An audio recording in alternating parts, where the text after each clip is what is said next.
This is Earl Nightingale. The purpose of this recording is to tell you about and try to condense one of the most amazing books ever written, Think and Grow Rich by Napoleon Hill. Without question, this single book has had a greater influence on the lives, accomplishments, and fortunes of more individuals than any other work of its kind. All over the free world, there are literally thousands of successful men in all lines of work who are where they are today because they once picked up and bought a copy of Think and Grow Rich, and they'll be quick to tell you so. I first discovered this remarkable book in the fall of 1949. It was of enormous help to me. It helped me decide once and for all how I was to accomplish my goal. It unified my thinking and gave me a straight, clear road to the point I had decided to reach. One of my closest friends found the book several years ago and stayed home for 3 days reading and digesting its material, and he then went on to reach the top in his industry. I've sat in richly paneled, carpeted executive offices and listened to world-famous business leaders, some of them old enough to be my father, tell me that everything worked out fine after they had read Think and Grow Rich. Now, what's the secret of this amazing book? Why has this book, out of all the thousands of self-help books, remained the one towering giant? I think to understand this, you have to know Napoleon Hill as I do. He certainly was not the first man to be appalled at the poverty and seemingly endless struggle and lack of direction he saw about him as a boy and as a young man, nor was he the first to write on the subject. But he possessed two unique, highly developed abilities seldom found in one man. The first was in the manner in which he approached his subject. Napoleon Hill went after the answers to achievement in the same way a scientist seeks to open to the light of reason a secret of nature. He went after the solution to accomplishment in the same way Thomas Edison discovered the solution to the electric light, relentlessly, indefatigably, implacably, until the truth, which had been there all the time, was revealed to him. His second important ability was the knack or skill of writing about his findings in such a way that it was instantly understood intellectually, but what is perhaps even more important for this particular subject, understood emotionally as well. When the last page of Think and Grow Rich was read, the hand which put the book down on the table was a different hand. The man who then stood and walked out into the world was a different, a changed man. The suffocating, entangling webs of self-imposed frustration and indirection had fallen away, and now the way was clear. The man was now the possessor of the unique, unseen talent for turning dreams into reality, thoughts into things. So-called fate or the idle effects of exterior circumstances were no longer in command. He who had been a passenger was now, suddenly, the captain. To begin, we have to understand the simple truth, the principle or philosophy which lies as the supporting structure of this work. Unless whatever it is you build is based on truth, you will end with the entire structure fallen and scattered about you like the armor of Homer's ancient warriors. It simply cannot stand. It cannot withstand the test of time. The reason Think and Grow Rich has withstood the test of time is because it rests on the broad, clean foundation upon which may also be found every accomplishment of man. The clear, unchallengeable fact that everything begins with an idea. A philosophy based on the fact that riches of every kind begin with the state of mind, that one may start with nothing but thoughts, ideas, and organized plans. Thoughts are things, incredibly powerful things, when mixed with definiteness of purpose, persistence, and a burning desire for their translation into material objects or riches, riches being whatever it is you happen to want. Wise men have been saying this for centuries, and just recently Charles A. Cerami wrote, "The truth is that the human mind is as real an organism as any muscle in the body, but far greater in potential power. And like muscle fiber, it can be strengthened to lead on to unimagined conquests." So this, then, is the truth on which Think and Grow Rich is based. If you know what you want, and if you want it strongly enough to muster the kind of persistence that simply cannot be stopped, you will most certainly achieve it. By controlling your mind, you can control your destiny here on Earth. With this as our foundation, let's talk about Napoleon Hill's famous 13 proven steps to riches as found in his book Think and Grow Rich, remembering, of course, that riches are whatever it is you happen to want. And right here, let me make two important points. The first is that whenever you listen to this record, have a notebook handy and make notes as we go along. The second is that This record was produced for your own personal use, to go with you on your own exciting journey. To play this record for a group will prove to be of only temporary help. Make sure you have your own personal copy to play again and again, particularly at those times when you may feel yourself getting off the track. And now, Napoleon Hill's famous 13 Principles. You will notice that we have separated each principle by banding them on the record. In this way, you're given quick access to any particular principle to which you may wish to return for reference. The first principle, desire. Here is the starting point for all achievement, the first step toward riches. But it's right here that we so often run into a stumbling block. A person will say, I know what I desire, but can I get it? We'll get into this business of doubt later, but once and for all, let's clear up this point. This point of whether or not you can accomplish that which you desire with all your heart. I think it was best expressed by Emerson, who wrote, "There is nothing capricious in nature, and the implanting of a desire indicates that its gratification is in the constitution of the creature that feels it." In other words, you would not have the desire unless you were capable of its achievement. Each of us has a built-in governor, and our desires are modified by our abilities and leanings. Whatever it is that you desire with all your heart, understand once and for all that it can and should be yours. In Think and Grow Rich, Napoleon Hill cites example after example of why your burning desire is nothing more than an accurate picture of what you will one day become. So right here, firmly establish in your mind that which you desire more than anything else. For, as Helvetius put it, by annihilating the desires, you annihilate the mind. Every man without passions has within him no principle of action, nor motive to act. A good way to determine whether or not you really have a burning desire is to examine the way you go after it.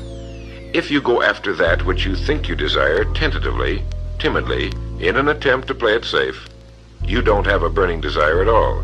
You can't get to second base if you keep one foot on first. But if you're willing to burn your bridges behind you and say once and for all, this is it, this is what I will do, and I will never retreat, I'll never go back, then you have the sort of desire that can only end in success. It takes that kind of resolve to be able to keep picking yourself up after the falls you're bound to take. The only people who don't make mistakes are those who never try anything. The timid feeders in the lagoon who never venture into the broad deep sea beyond. While these principles will work for anything you may want, a more harmonious home life, a more successful career, for our example, let's say your desire happens to be more money, to better care for your family and provide for your future years, to get your share of the prosperity that lies ahead. Napoleon Hill gives us 6 definite, practical steps to follow. 1. Fix in your mind the exact amount of money you desire. It is not sufficient merely to say, I want plenty of money. Be definite as to the amount. There's a psychological reason for definiteness, which will be described in a subsequent principle. Number 2, determine exactly what you intend to give in return for the money you desire. There's no such reality as something for nothing. 3, establish a definite date when you intend to possess the money you desire. And 4, create a definite plan for carrying out your desire and begin at once, whether you're ready or not, to put this plan into action.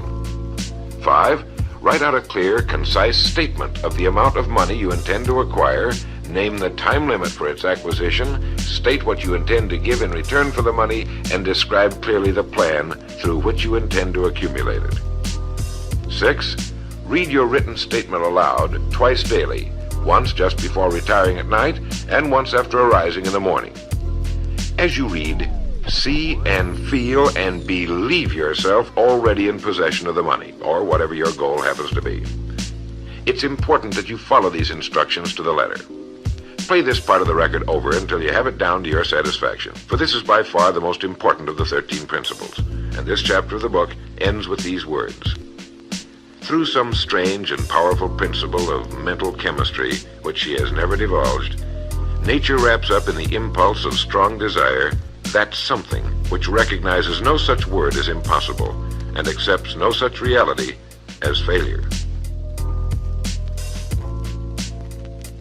The second principle is faith. You never would have even thought of your main desire unless faith were tugging at your mind. And if you find it difficult at times to have faith in yourself, you can be certain that you can have faith in these principles. Napoleon Hill writes, "Faith is a state of mind which may be induced or created by affirmation or repeated instructions to the subconscious mind through the principle of conscious autosuggestion." Conscious autosuggestion simply means a suggestion by yourself to yourself, just as an autobiography is a biography written by the person it's about. By getting a mental image of yourself already having accomplished your main desire over and over again, you will muster the faith you need. Faith is vital to accomplishment. The Emperor Napoleon once said, "All the scholastic scaffolding falls as a ruined edifice before one single word, faith." Pascal said, "Faith affirms many things respecting which the senses are silent, but nothing which they deny. It is superior to their testimony, but never opposed to it."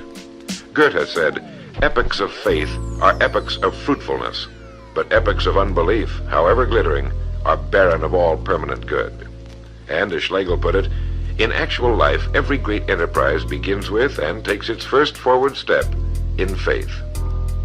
Have faith that you can accomplish that which you seek, for you would never have decided upon it unless it was meant for you to accomplish. In his chapter on faith, Napoleon Hill gives us a self-confidence formula. First, I know that I have the ability to achieve the object of my definite purpose in life. Therefore, I demand of myself persistent, continuous action toward its attainment, and I here and now promise to render such action. Second, I realize the dominant thoughts of my mind will eventually reproduce themselves in outward physical action and gradually transform themselves into physical reality. Therefore, I will concentrate my thoughts for 30 minutes daily upon the task of thinking of the person I intend to become, thereby creating in my mind a clear mental picture of that person. Third, I know through the principle of autosuggestion, any desire that I persistently hold in my mind will eventually seek expression through some practical means of attaining the object back of it. Therefore, I will devote 10 minutes daily to demanding of myself the development of self-confidence. Fourth, I have clearly written down a description of my definite chief aim in life, and I will never stop trying until I have developed sufficient self-confidence for its attainment. Fifth, I fully realize that no wealth or position can long endure unless built upon truth and justice. Therefore, I will engage in no transaction which does not benefit all whom it affects. I will succeed by attracting to myself the forces I wish to use and the cooperation of other people. I will induce others to serve me because of my willingness to serve others. I will eliminate hatred, envy, jealousy, selfishness, and cynicism by developing love for all humanity, because I know that a negative attitude toward others can never bring me success. I will cause others to believe in me because I will believe in them and in myself. In rereading Think and Grow Rich so that I could write this condensation for recording, I was forcibly struck all over again by this great chapter on faith, particularly the examples of how some of the world's greatest men have accomplished what appeared to be impossible through faith. The third principle is autosuggestion. Now, we've already touched on this. This chapter of the book tells us how, through repeated suggestion, the subconscious mind can be put to work for us. It is the faculty of being able to concentrate your mind on your burning desire until your subconscious mind accepts it as fact and begins to devise ways of bringing it about. Here is where hunches come from, sudden flashes of thought or inspiration, guidance. The instructions given in connection with the 6 steps in the second chapter will now be summarized and blended with the principles covered by Napoleon Hill's chapter on autosuggestion. First, go into some quiet spot, perhaps in bed at night, close your eyes and repeat aloud, so you may hear your own words, the written statement of the amount of money you intend to accumulate, or a careful reaffirmation of whatever your goal happens to be, the time limit for its accumulation, and a description of the service or merchandise you intend to give in return for the money. As you carry out these instructions, see yourself already in possession of your goal. For example, suppose that you intend to accumulate $50,000 by the 1st of January, 5 years from now, that you intend to give personal services in return for the money in the capacity of a salesman. Your written statement of your purpose should be similar to the following. By the 1st day of January, 19, whatever it happens to be, I will have in my possession $50,000, which will come to me in various amounts from time to time during the interim. In return for this money, I will give the most efficient service of which I am capable, rendering the fullest possible quantity and the best possible quality of service in the capacity of salesman of, and here describe the product or service you intend to sell or whatever it is you do for a living. It goes on. I believe that I will have this money in my possession. My faith is so strong that I can now see this money before my eyes. I can touch it with my hands. It is now awaiting transfer to me at the time and in the proportion that I deliver the service I intend to render in return for it. I am awaiting a plan by which to accumulate this money, and I will follow that plan when it is received. Second, repeat this program night and morning until you can see in your imagination the money you intend to accumulate.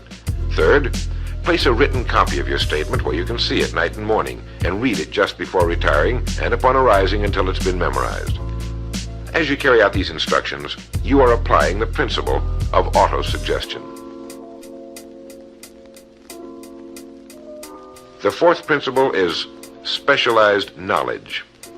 It is here that I think Napoleon Hill makes a very important point. Knowledge is power only to the extent that it is organized into a definite plan of action and directed to a definite end. To quote from the book, "Before you can be sure of your ability to transmute desire into its monetary equivalent, you will require specialized knowledge of the service, merchandise, or profession which you intend to offer in return for fortune. Perhaps you may need much more specialized knowledge than you have the ability or the inclination to acquire. And if this should be true, you may bridge your weakness through the aid of your mastermind group. More on this later, but for now realize that you must learn all you can about your specialty. Set aside a definite time every day for learning more about what it is you do for a living. Take the courses that are offered on your subject and associate with men who know your business well." The fifth principle is imagination. The imagination is literally the workshop wherein are fashioned all plans created by man. The impulse, the desire, is given shape, form, and action through the aid of the imaginative faculty of the mind. It has been said that man can create anything he can imagine. As Napoleon Hill says and teaches, whatever the mind of man can conceive and believe, it can achieve. Man's only limitation within reason lies in his development and use of his imagination and subsequent motivation to action. The great leaders of business, industry, finance, and the great artists, musicians, poets, and writers became great because they developed the power of self-motivation.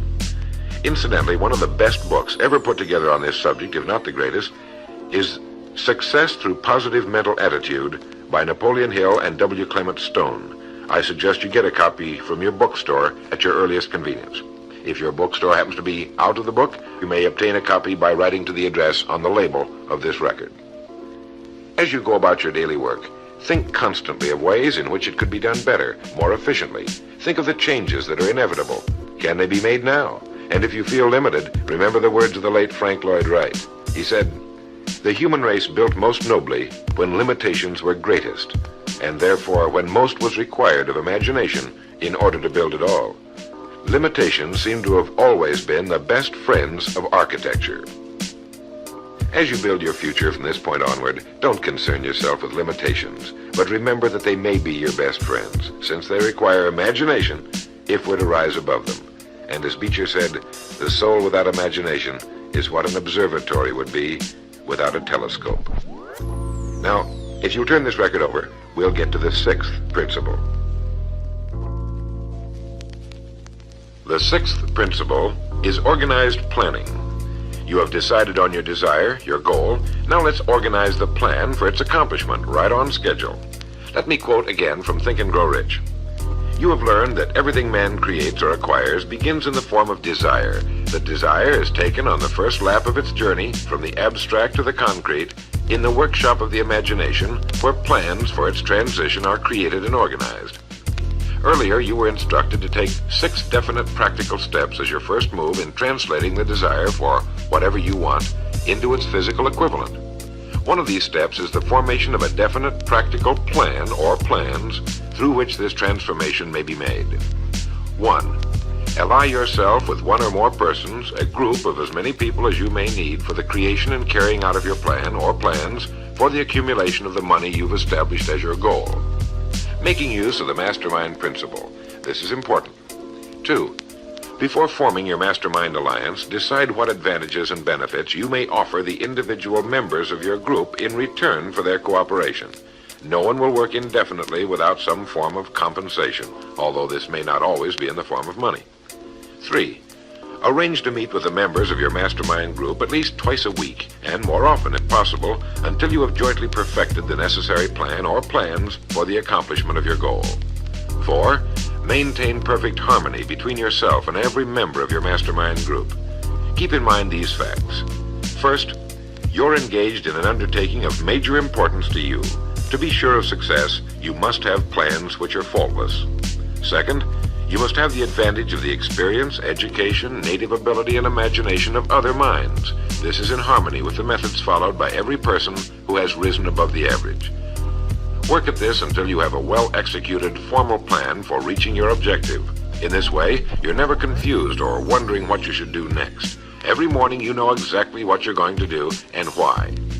It is in this chapter of Think and Grow Rich that Napoleon Hill gives us his 11 qualities of leadership. 1. Unwavering courage. 2. Self-control. 3. A keen sense of justice. 4. Definiteness of decision. 5. Definiteness of plans. 6. The habit of doing more than paid for. 7. A pleasing personality. 8. Sympathy and understanding. 9. Mastery of detail. 10. Willingness to assume full responsibility. And 11. Cooperation. The chapter on organized planning is one of the largest and most important in the book. It goes without saying that a man without a plan to follow is like a ship without a course. No place to go, with disaster a probability. The 7th principle, decision. The mastery of procrastination. To quote, accurate analysis of over 25,000 men and women who had experienced failure disclosed the fact that lack of decision was near the head of the list of the 30 major causes of failure. This is no mere statement of a theory, it is a fact. Procrastination, the opposite of decision, is a common enemy which every man must conquer. Analysis of several hundred people who had accumulated fortunes well beyond the $1 million mark disclosed the fact that every one of them had the habit of reaching decisions promptly and of changing these decisions slowly if and when they were changed. People who fail to accumulate money, without exception, have the habit of reaching decisions, if at all, very slowly, and of changing these decisions quickly and often. A definite objective makes reaching prompt decisions that much easier. Napoleon Hill gives many examples, one of which is the case of Henry Ford. One of Henry Ford's most outstanding qualities was his habit of reaching decisions quickly and definitely and changing them slowly. This quality was so pronounced in the late Mr. Ford that it earned for him the reputation of being obstinate. It was this quality which prompted Mr. Ford to continue to manufacture his famous Model T, the world's ugliest but for the time most practical car, when all of his advisors and many of the purchasers of the car were urging him to change it. Perhaps he delayed too long in making the change, but the other side of the story is that his firmness of decision yielded a huge fortune before the change in model became necessary, and the company's certainly none the worse for it today. When you make up your mind, stay with it. The majority of people who fail to make the grade are generally easily influenced by the opinions of others, easily swayed. They permit the newspapers and the gossiping neighbors to do their thinking for them. Opinions are the cheapest commodities on earth. Keep your own counsel when you begin to put into practice the principles we're describing here. By reaching your own decisions and following them, take no one into your confidence except the members of your mastermind group, and be very careful in your selection of this group, that you choose only those who will be in complete sympathy and harmony with your purpose. Close friends and relatives, while not meaning to do so, often handicap one through opinions and sometimes through ridicule. Thousands of men and women carry inferiority complexes with them all through life because some well-meaning but ignorant person destroyed their confidence through opinions or ridicule. If a decision is worth anything at all, it's worth sticking to until it's been completely worked. The 8th principle, persistence. Napoleon Hill defines persistence as the power of will. Willpower and desire, when properly combined, make an irresistible pair. Persistence to an individual is what carbon is to steel. In uncounted thousands of cases, persistence has stood as the difference between success and failure. It is this quality more than any other that keeps the majority from great accomplishment. They'll try a thing, but as soon as the going gets tough, they fold. Experience with thousands of people has proved that lack of persistence is a weakness common to the majority of men. It is a weakness which may be overcome by effort. If you're to accomplish the desire you've set for yourself, you must form the habit of persistence. Things will get dark. It will seem as though there's no longer any reason to continue. Everything in you will tell you to give up, to quit trying. And it's right here that the men are separated from the boys.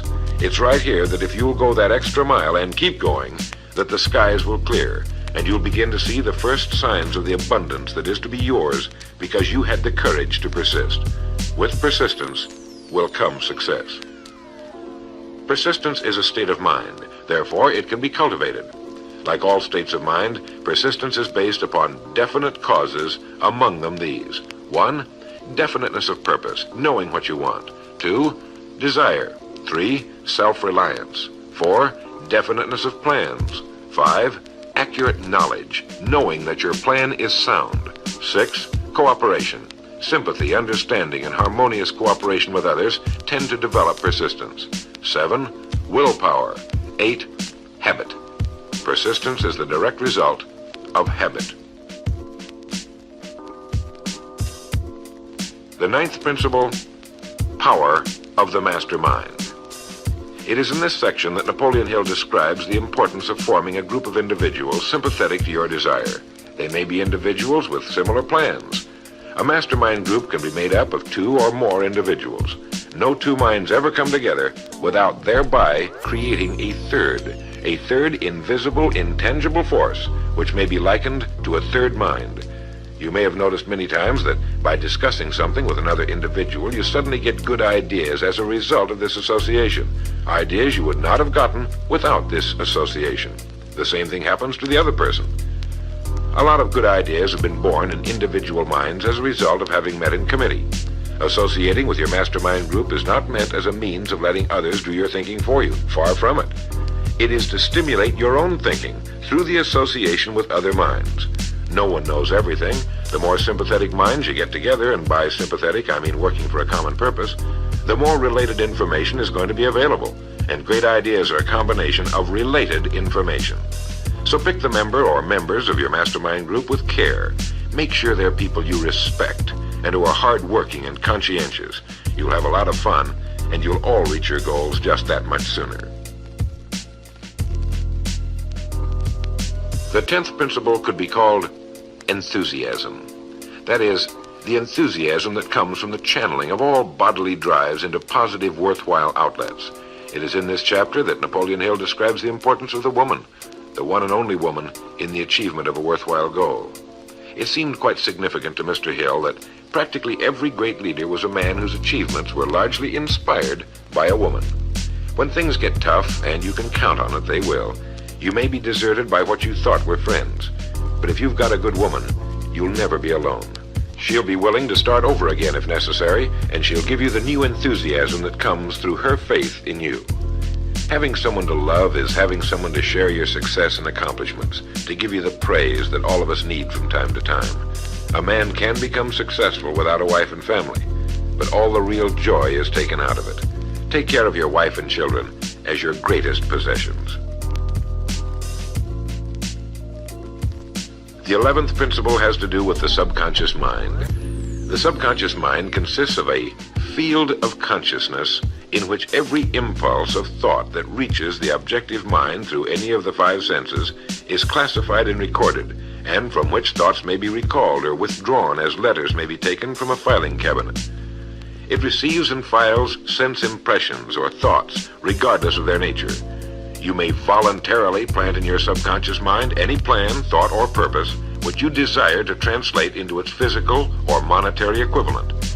The subconscious acts first on the dominating desires which have been mixed with emotional feeling, such as faith. Your subconscious mind works night and day. Through a method of procedure unknown to man, the subconscious mind draws upon the forces of infinite intelligence for the power with which it voluntarily transmutes one's desires into their physical equivalent, making use always of the most practical media by which this end may be accomplished. You cannot entirely control your subconscious mind, but you can voluntarily hand over to it any plan, desire, or purpose which you wish transformed into concrete form. No one knows very much about what we call the subconscious or unconscious mind. We do know that it is incalculably powerful and can solve our problems if we go about using it the right way.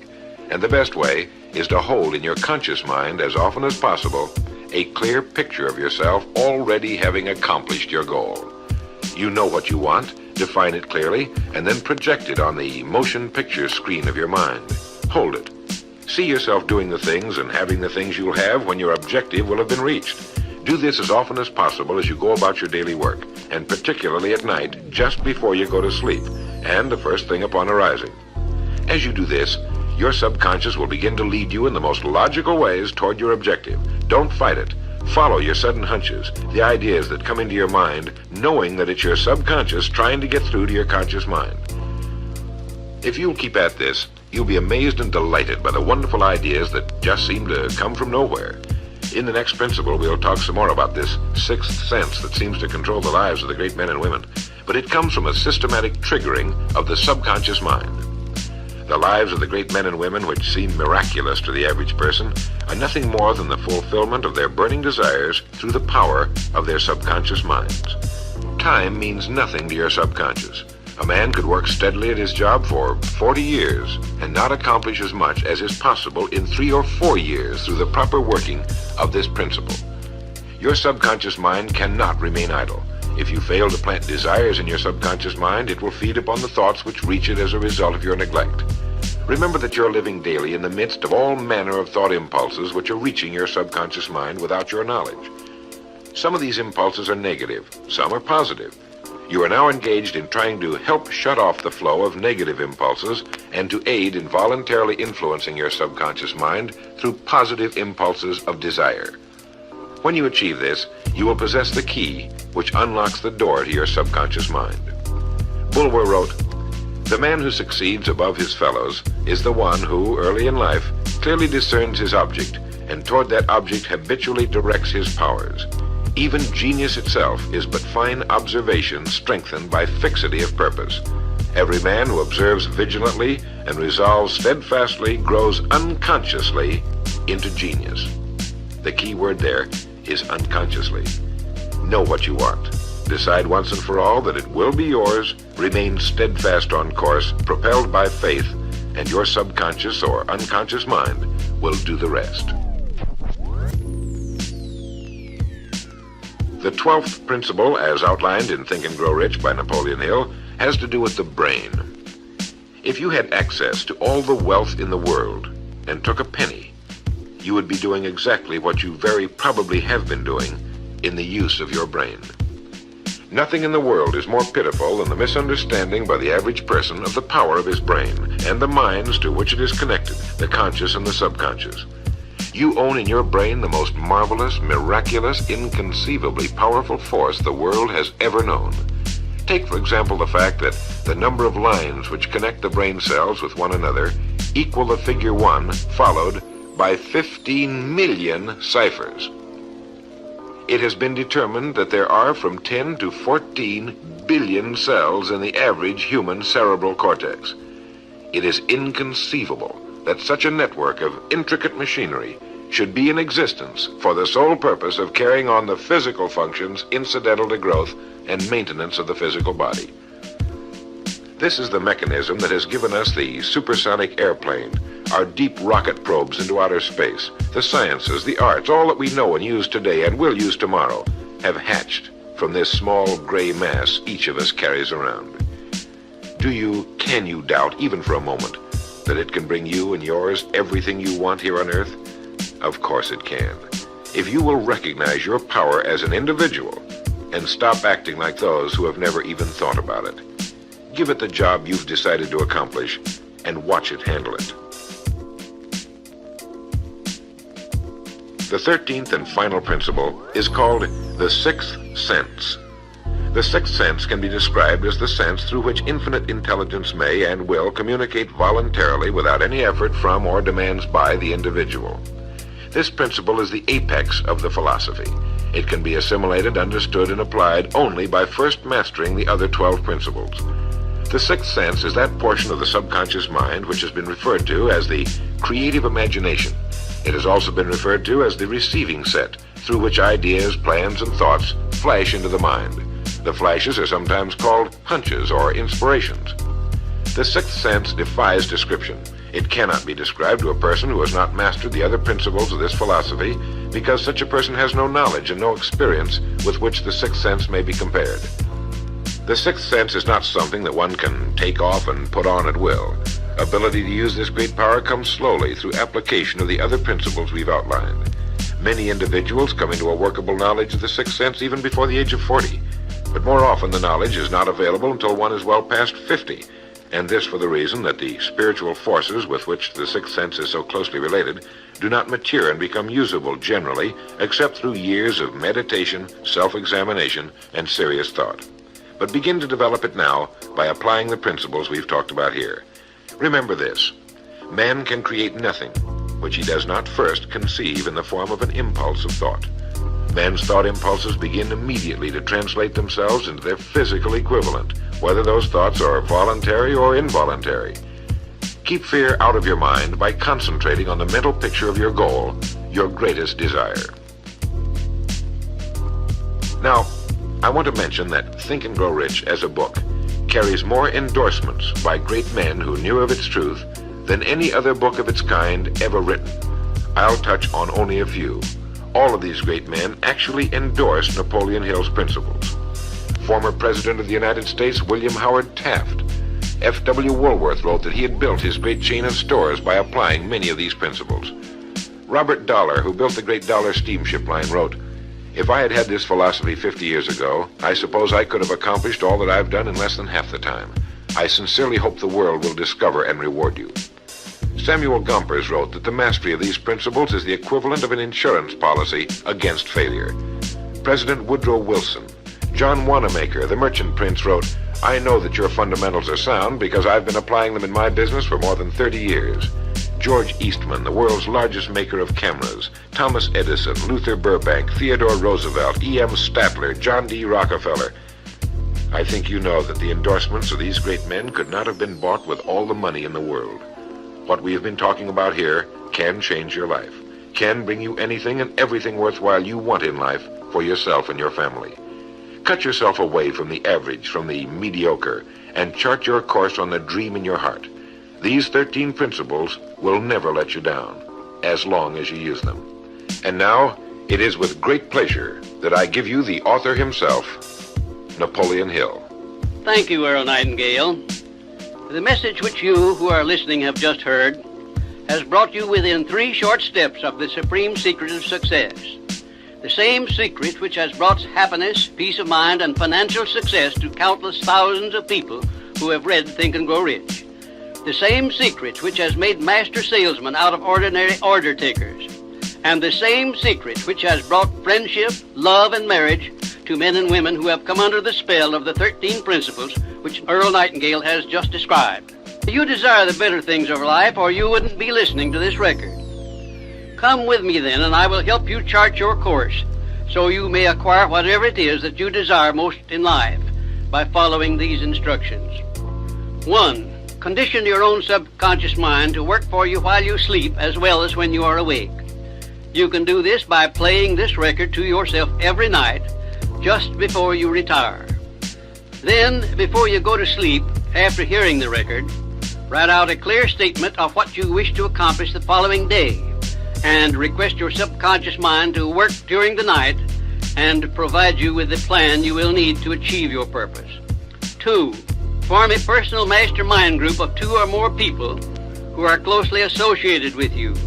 They can be members of your family, your business, or your professional associates, or people who work where you are employed. And play this record in their presence at least once a week. After you have done this, engage in a friendly roundtable discussion of the 13 success principles, and request each person in the group to participate and to look for inspirational ideas which may help him or her to become more successful. 3. Beginning now, Follow the habit of rendering more service and better service than that which is expected of you. And do it in a pleasing, positive mental attitude. This will make friends for you. It will increase the value of your services, and it will attract opportunities by which you may get from life whatever it is that you most desire.